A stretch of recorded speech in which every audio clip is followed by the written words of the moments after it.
Hi ma'am Toronto Cherry channel ma'am video ama puraga lakchare ado masigi video sidi kakching da koirubagi video ni aduga mayam akhoina leifamdo mingdo nompok lenga nupi lupta leyebako adugagi ayuki breakfast tawnaba haina nupi samas lamphel da chatlure adudagi amu chak kawi haidana kakching rom da ko adom da chalure adugi video su leiri ado adugi matungda charba matungda ko adu koi kakching da koiba chalui adugi video ne ngasigi video se ado mayam yengse ado marak marakta ai adum lakjage ado hawrse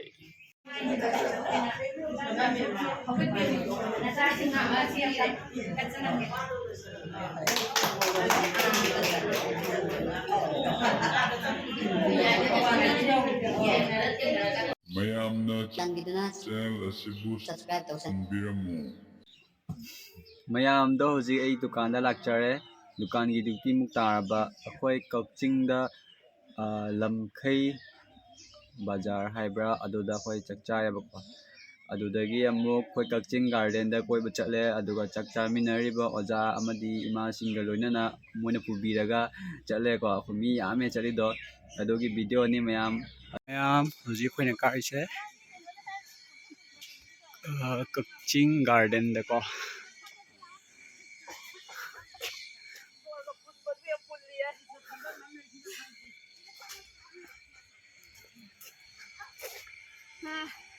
Simla, lihawragi hayro.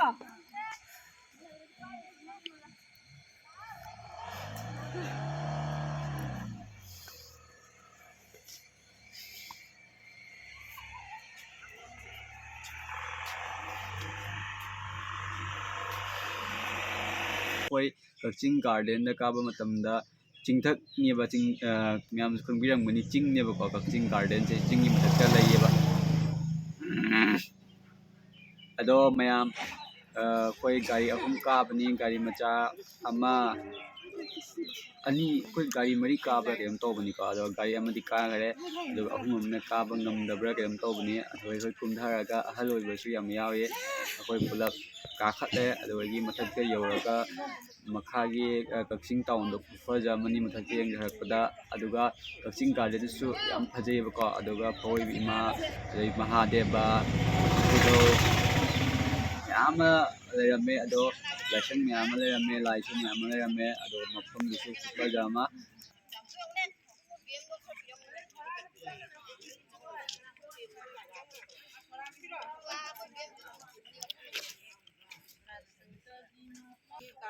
ꯌꯥꯝ ꯐꯖꯩꯌꯦ ꯖꯒꯥꯁꯦ ꯑꯩꯈꯣꯏ ꯆꯤꯡ ꯀꯥꯕꯗ ꯌꯥꯝ ꯋꯥꯔꯦ ꯑꯩꯈꯣꯏꯅ ꯆꯠꯂꯤꯁꯦ ꯀꯛꯆꯤꯡ ꯒꯥꯔꯗꯦꯟꯅꯤ ꯀꯛꯆꯤꯡ ꯒꯥꯔꯗꯦꯟꯅꯤ ꯁꯦ ꯍꯥꯏꯔꯣ ꯑꯩꯈꯣꯏ ꯍꯧꯖꯤꯛ ꯏꯃꯥ ꯍꯣꯖꯥꯏꯒꯤ ꯏꯃꯥꯁꯤꯡꯒ ꯆꯠꯂꯤꯁꯦ ꯑꯩꯈꯣꯏ ꯊꯧꯕꯥꯜ ꯏꯃꯥꯒ ꯄꯨꯜꯂꯀꯥꯟꯗꯨꯗ ꯀꯛꯆꯤꯡ ꯒꯥꯔꯗꯦꯟ ꯀꯥꯔꯤꯅꯦ ꯋꯥꯔꯁꯨ ꯋꯥꯏ ꯍꯌꯦꯡ ꯋꯥꯗꯦ ꯋꯥꯗꯦ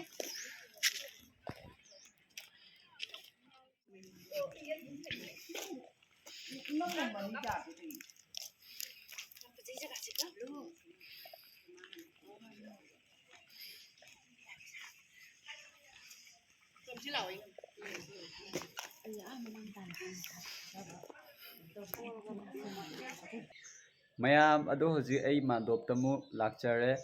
ꯀꯛꯆꯤꯡ ꯒꯥꯔꯗꯦꯟꯗꯀꯣ ꯁꯥꯃꯨ ꯑꯩꯈꯣꯏ ꯂꯩ ꯄꯥꯝꯕꯤꯅ ꯁꯦꯝꯕ ꯁꯥꯃꯨ ꯑꯃ ꯂꯩꯌꯦꯕꯀꯣ ꯑꯗꯨꯗꯣ ꯑꯩꯈꯣꯏ ꯆꯠꯂꯤꯕ ꯑꯕꯣꯛ ꯏꯃꯥꯁꯤꯡꯗꯨꯅ ꯁꯤꯗ ꯁꯥꯃꯨ ꯂꯩꯔꯦ ꯁꯤꯗ ꯁꯥꯃꯨ ꯂꯩꯔꯦ ꯍꯥꯏꯕ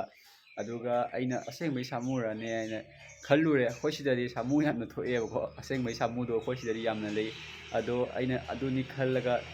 ꯆꯦꯟꯁꯤꯜꯂꯤꯕ ꯑꯗꯣ ꯑꯗꯨꯃꯛꯇꯤ ꯑꯣꯏꯔꯝꯗ꯭ꯔꯦ ꯂꯩꯅ ꯁꯥꯕ ꯑꯣꯏꯔꯝꯃꯦ ꯌꯥꯝꯅ ꯐꯖꯩ ꯌꯥꯝ ꯐꯖꯅ ꯁꯥꯏ ꯍꯥꯏꯕꯗ ꯑꯩꯈꯣꯏ ꯌꯨꯝꯗꯁꯨ ꯑꯃ ꯁꯥꯔ ꯊꯝꯅꯤꯡꯉꯦ ꯑꯗꯨꯃꯥꯏꯅ ꯁꯤꯂꯦ ꯁꯥꯃꯨ ꯑꯁꯤꯅ ꯀꯛꯆꯤꯡ ꯇꯥꯎꯟ ꯕꯣꯁꯇꯤ ꯍꯥꯏꯇꯥꯔꯦ ꯅꯣꯏꯔꯣꯝꯒꯤꯅ ꯑꯩꯈꯣꯏꯁꯨ ꯈꯨꯜꯂꯛ ꯍꯥꯏꯗ ꯈꯨꯜꯂꯛ ꯍꯥꯏꯕ ꯅꯣꯏꯁꯨ ꯀꯩꯅꯣꯗꯣ ꯂꯦꯇꯨ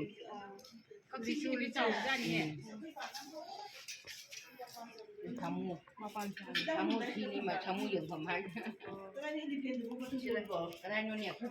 거. 지금 농기야 사고로. lei ka sai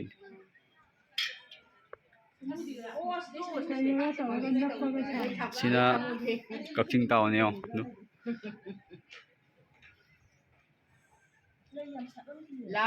lao Sige, asondang bagi amma pula. Mung di ta na isi nung pari.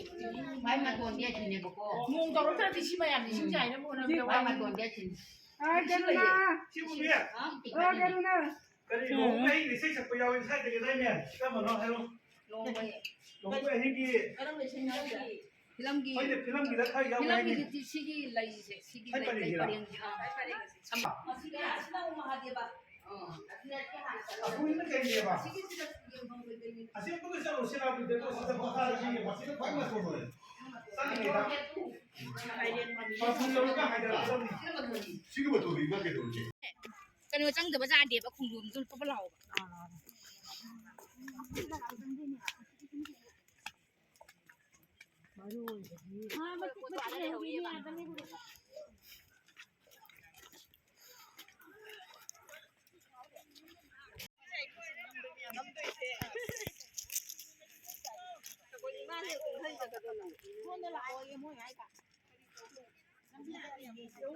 sige 받아봐 sige 말아 기다 공무게 하더라가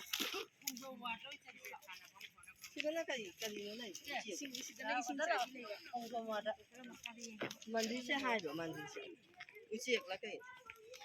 kwak pitambar 바꾸던가 laisang ayo 와 좋잖아 참 재미가 안 나죠 저기 봐 타고기 뻔하다니 공부마다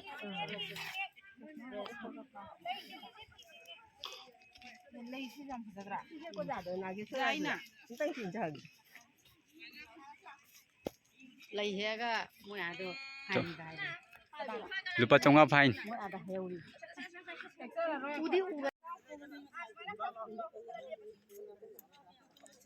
mai kia cái đó là sự nó lâu mang ăn được mấy tàu gì